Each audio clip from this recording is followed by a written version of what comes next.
আসসালামু আলাইকুম, welcome to my channel. Students, আজকে আমরা যে বিষয়ে আলোচনা করব তা হচ্ছে the rise of English by Terry Eagleton. তো টাইটেল দেখেই আমরা বুঝতে পারতেছি যে ইংলিশের যে উত্থান বা যে উদয় সেই সম্পর্কে টেরি ইগলটন এখানে বলেছেন। তো চলো আমরা এর ইন্ট্রোডাকশনটা জেনে নিই।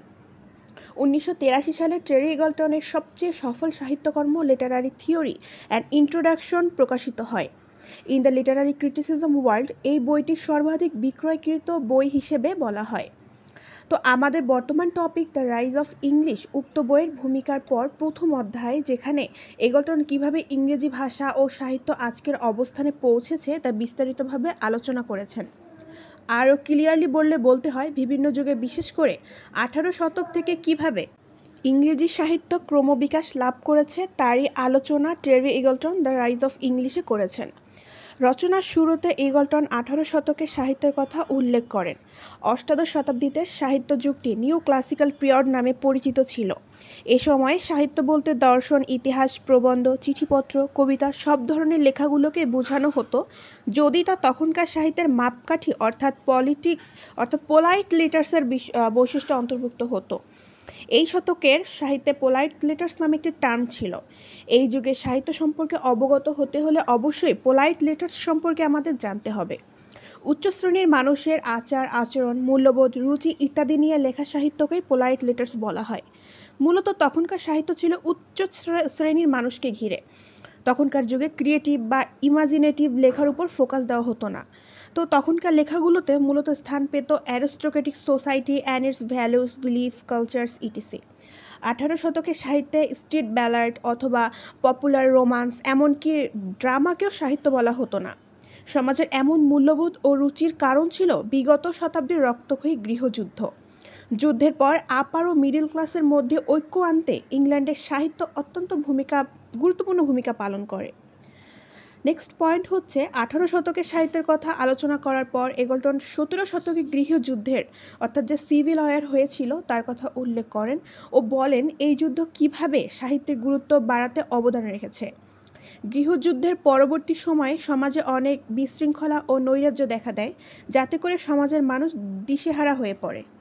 তারা বুঝে উঠতে পারে না কিভাবে মানসিক প্রশান্তি আনা যায়।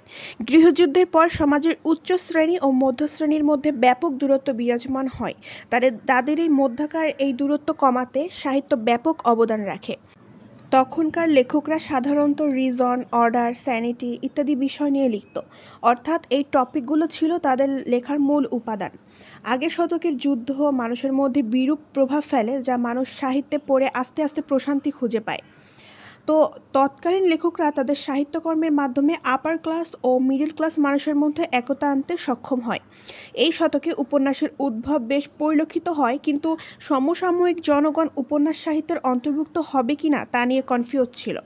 তখনকার নিয়ম ও রীতি অনুযায়ী যদি উপন্যাস পোলাইট লিটার্সের বৈশিষ্ট্যের মধ্যে পড়ে তাহলে তাকে সাহিত্য বলা যাবে। এগলটন উল্লেখ করেন 18 শতাব্দীর সাহিত্যের লিখিত রূপকে প্রাধান্য দেওয়া হয়, যা আগে মৌখিক ছিল। এই শতকে আরেকটা উল্লেখযোগ্য জিনিসের উদ্ভব ঘটে, তা কফি হাউস কালচার নামে পরিচিত ছিল। এই প্রসঙ্গে আমরা এডিসনের দি কভারলি পেপার্সের রচনার কথা বলতে পারি, যেখানে আমরা দেখেছি এডিসন সাইলেন্ট অবজারভার হিসেবে বিভিন্ন ক্যাফেতে বসত আর সমাজের বিভিন্ন অবস্থা নিয়ে, বিশেষত রাজনৈতিক পরিস্থিতি নিয়ে অবগত হতো। ঠিক এমন সভাকে এগলটন কফি হাউস কালচার নামে আখ্যায়িত করেছেন। তারপর এগলটন রোমান্টিক পিরিয়ডের কথা উল্লেখ করেন। এই যুগে সাহিত্যের ক্ষেত্রটা অধিকতর ছোট হয়ে আসে। আগের যুগে যেখানে সমাজের সকল প্রকার লেখনীকে সাহিত্য বলা হতো, সেখানে এই যুগে শুধু ক্রিয়েটিভ অ্যান্ড ইমাজিনেটিভের গুণাবলী থাকলেই তাকে সাহিত্য বলে মানা হতো। মূল কথা, রোমান্টিক যুগে ক্রিয়েটিভ অ্যান্ড ইমাজিনেটিভ লেখার উপর ফোকাস করা হয়। 19 শতকেও সাহিত্যের এই সংজ্ঞা অব্যাহত থাকে। এই যুগে মানুষ আস্তে আস্তে প্রজের প্রতি আগ্রহ হারাতে থাকে। এর একমাত্র কারণ হলো যে তখন মানুষ শুধু ক্রিয়েটিভ রাইটিং দ্বারা আত্মসন্তুষ্টি অর্জন করত। আর একটা কথা না বললেই নয়, তা হলো রোমান্টিক যুগের কিছু বছর পূর্বে French revolution and American revolution ঘটে, যা মানুষের উপর নেতিবাচক প্রভাব ফেলে। তাই মানুষ এমন পরিস্থিতি থেকে মুক্ত হতে চেয়েছিলেন। ঠিক তখনই রোমান্টিক যুগের আবির্ভাব ঘটে। রোমান্টিক কবিরা তাদের কল্পনার জগৎ সৃষ্টি করে, তার মাধ্যমে সামাজিক রাজনৈতিক পরিস্থিতিকে সুন্দরভাবে তাদের সাহিত্যকর্মে ফুটিয়ে তুলত। তখনকার সাহিত্যকে পলিটিক্যাল ফোর্স হিসেবে দেখা হতো। আসলে বেশিরভাগ রোম্যান্টিক কবিরা পলিটিক্যাল অ্যাক্টিভিস্ট ছিলেন, তাই তারা সমাজের বিরাজমান বিভিন্ন পরিস্থিতি সম্পর্কে বেশ অবগত ছিল, যা তারা তাদের নিজেদের কবিতায় তুলে ধরতেন। এগলটনের মতে এটাই হলো রোম্যান্টিক যুগের শ্রেষ্ঠত্ব। মোট কথা, এই যুগে সাহিত্যের নান্দনিকতা অর্থাৎ অ্যাস্থেটিজম চলে আসে। রোম্যান্টিক যুগের রাইটিং যেমন কবিতা কেবল একটা লিটারারি ওয়ার্ক ছিল না, বরং তা সামাজিক, রাজনৈতিক ও দার্শনিক ব্যাখ্যা বলে মানা হতো। রোম্যান্টিক যুগের কবিতার অফুরন্ত বিকাশের পর এগলটন কবিতার পক্ষে কিছু উদাহরণ টেনে আনেন। এই প্রসঙ্গে তিনি সর্বপ্রথম স্যার ফিলিপ সিডনি এর অ্যান অ্যাপোলজি ফর পোয়েট্রির কথা বলেন, যেখানে সিডনি কিভাবে পোয়েট্রিকে সাপোর্ট করেছেন ও কবিতার উপর আসা সকল অভিযোগকে খণ্ডন করেছেন ও কবিতার গুণাবলী সম্পর্কে ব্যাপক আলোচনা করেছেন। তারপর সে রোম্যান্টিক কবি শেলি এর ডিফেন্স অফ পোয়েট্রির কথা উল্লেখ করেন। অষ্টাদশ শতকের সাহিত্যে যা রিজন, অর্ডার, স্যানিটি দ্বারা নিয়ন্ত্রিত ছিল, সেখানে রোম্যান্টিক যুগে এসবের জায়গা দখল করে নেয় emotion, imagination, aesthetic, beauty, wonder and subjectivity. তারপর তিনি আসেন ভিক্টোরিয়ান যুগে। তিনি সাহিত্যের এত উপরে ওঠার আসল কারণ এখানেই ব্যাখ্যা করেন। ভিক্টোরিয়ান যুগেই মানুষ সাহিত্যের উপর বেশি নির্ভরশীল হতে থাকে, যার ফলে ইংরেজি সাহিত্য আরও বিস্তার লাভ করে। আমরা সবাই জানি ভিক্টোরিয়ান যুগে বিভিন্ন বৈজ্ঞানিক তত্ত্ব আবিষ্কারের ফলে মানুষ ধর্মের প্রতি আস্তে আস্তে বিশ্বাস হারাতে থাকে। বস্তুত ধর্ম মানুষকে আধ্যাত্মিক শান্তি দিতে ব্যর্থ হয়, ফলে মানুষ সাহিত্যের দিকে ঝুঁকে যায় ও সাহিত্যে প্রশান্তি খুঁজে পায়। এক কথায় এই যুগের সাহিত্যকে তথা কবিতাকে ধর্মের বিকল্প হিসেবে ধরা হয়। ইগলটনের দৃষ্টিতে ইংরেজি সাহিত্য ধীরে ধীরে ধর্মকে প্রতিস্থাপন করার জন্য একটি মতাদর্শের আকার ধারণ করে, যেটি ভিক্টোরিয়ান যুগে বিজ্ঞানের আবিষ্কারের বিরূপ প্রভাবের কারণে জনসাধারণের উপর আর শক্ত অবস্থান ধরে রাখতে পারে না। ধর্ম যেখানে সামাজিক মূল্যবোধ এবং মৌলিক নীতিগুলি অশান্ত জনসাধারণকে একত্রে আবদ্ধ করতে ব্যর্থ হয়েছিল, ঠিক তখন ইংরেজি এই আদর্শিক বোঝা বহন করার জন্য একটি বিষয় হিসেবে প্রতিষ্ঠিত হয়। এখানে এগলটন ম্যাথিউ আর্নল্ডের কথা বলেন, যিনি সাহিত্যকে নৈতিকতা বা আধুনিক যুগের জন্য একটি নৈতিক আদর্শ হিসেবে খুঁজে পেয়েছে। আর্নল্ড দেখিয়েছেন মধ্যবিত্ত যেমন কঠোর এবং বুদ্ধিহীন এবং নৈরাজ্য রোধ করার জন্য শ্রমিক শ্রেণীকে নেতৃত্ব ও শিক্ষিত করতে তাদের জাতির শ্রেষ্ঠ সংস্কৃতি দিয়ে পরিচালিত হওয়া দরকার। এসব যুগের উল্লেখের পর এগলটন একটি তৈরমাসিক সাময়িকের কথা বলেন, যা স্ক্রুটিনি নামে পরিচিত ছিল। এগলটনের মতে স্ক্রুটিনি শুধুমাত্র একটি জার্নালই নয়, বরং একটি নৈতিক ও সাংস্কৃতিক ধর্মযুদ্ধের কেন্দ্রবিন্দুও ছিল। এর প্রধান কাজ ছিল তৎকালীন সাহিত্যের বিভিন্ন দিক তুলে ধরা, ভালো মন্দ উভয়ই হতে পারে, অর্থাৎ সমসাময়িক পরিস্থিতি বা কোনো সমস্যা নিয়ে স্ক্রুটিনি আলোচনা করত, কিন্তু তার সমাধান দিত না। তাই এগলটন একে সাপোর্ট করেনি, আর তাই এগলটনের কাজ ও উদ্দেশ্যকে ব্যর্থ বলে উল্লেখ করেন। এগলটন এই সময়ের ইংরেজিকে শুধুমাত্র অধ্যয়নের বিষয় হিসেবে নয়, বরং সামাজিক সংস্কারের নৈতিক ও আধ্যাত্মিক সারাংশ হিসেবে চিহ্নিত করেছেন।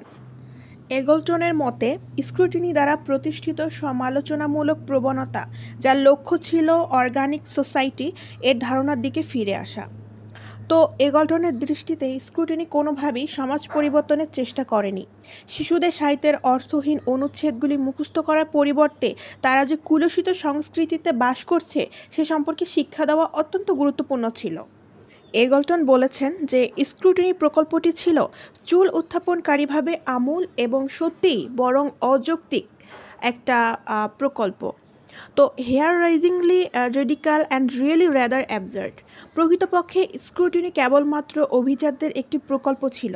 স্ক্রুটিনির দ্বারা আকাঙ্ক্ষিত অর্থাৎ অর্গানিক সোসাইটি অপ্রাপ্য ছিল, যা অতীতের সোনালী দিনগুলোকে পুনরুদ্ধার করার একটি উচ্চ আকাঙ্ক্ষা ছাড়া আর কিছুই নয়। এইভাবে এগলটন পরামর্শ দেন যে স্ক্রুটিনি সাম্রাজ্য শাসনের অধীনে প্রচলিত সমাজ ব্যবস্থার রাজনৈতিক বিকল্প উপস্থাপন করতে ব্যর্থ হয়েছে। তো ইংরেজি কিভাবে পাঠ্য বইয়ে আসলো? তৎকালীন নারীরা উচ্চশিক্ষার জন্য পড়তে চাইতো, তাই তাদের সান্ত্বনাস্বরূপ ইংরেজি একটি অবহেলিত সাবজেক্ট হিসেবে তাদের পাঠ্যক্রমে অন্তর্ভুক্ত করা হয়। ইংরেজি পাঠ্য বইয়ে আসার আরেকটি উল্লেখযোগ্য কারণ ছিল সিভিল সার্ভিস এক্সাম। এটা দায়ী ছিল, কারণ এই পরীক্ষার জন্য কর্তৃপক্ষ ইংরেজি লিটারেচার নামক একটি কোর্স নির্ধারণ করে দেয়, যাতে একজন কর্মচারী নিজের দেশের ইতিহাস, ঐতিহ্য ও সাহিত্য জেনে অন্য দেশে প্রভাব ফেলতে পারে। যদি তারাই নিজেদের সংস্কৃতি সম্পর্কে ভালো জ্ঞান না রাখে তাহলে অন্যদের কিভাবে শাসন করবে। তাই সিভিল সার্ভিস এক্সামিনেশনে লিটারেচারকে বাধ্যতামূলক করা হয়, আর এইভাবে করে আজকের পাঠ্য বইয়ে ইংরেজি ভাষা ও সাহিত্য অন্তর্ভুক্ত করা হয়। তো এতক্ষণ যে বিষয় নিয়ে আমরা আলোচনা করলাম সেটা যদি ব্রিফলি বলতে চাই তাহলে যে পয়েন্টগুলো আসে সেগুলো হচ্ছে কিভাবে ইংরেজি ভাষা গ্লোবাল ল্যাঙ্গুয়েজ হয়ে উঠেছে, আবার ইংরেজির উত্থানের পিছনে ঔপনিবেশিক যে ইতিহাস, রাজনৈতিক শক্তি আর অর্থনৈতিক প্রভাব কিভাবে কাজ করেছে, এটা একটা। আরেকটি হচ্ছে বিভিন্ন দেশে ইংরেজি শিক্ষার গ্রহণ এবং তার সামাজিক ও যে সাংস্কৃতিক প্রভাব, এটাও একটা পয়েন্ট। অন্যটি হচ্ছে ইংরেজির উত্থান কিভাবে স্থানীয় ভাষা ও সংস্কৃতির ওপর প্রভাব ফেলেছে। এগুলোই ছিল দ্য রাইজ অফ ইংলিশের মেইন আলোচনা। এছাড়াও লিটারারি ক্রিটিসিজমে the study of poetry, the metaphysical poets, introduction to culture and imperialism, এইসব টপিকগুলো আমার চ্যানেলে আলোচনা করা হয়েছে, তোমরা চাইলে দেখে নিতে পারো। তো টেক কেয়ার, আল্লাহ হাফেজ।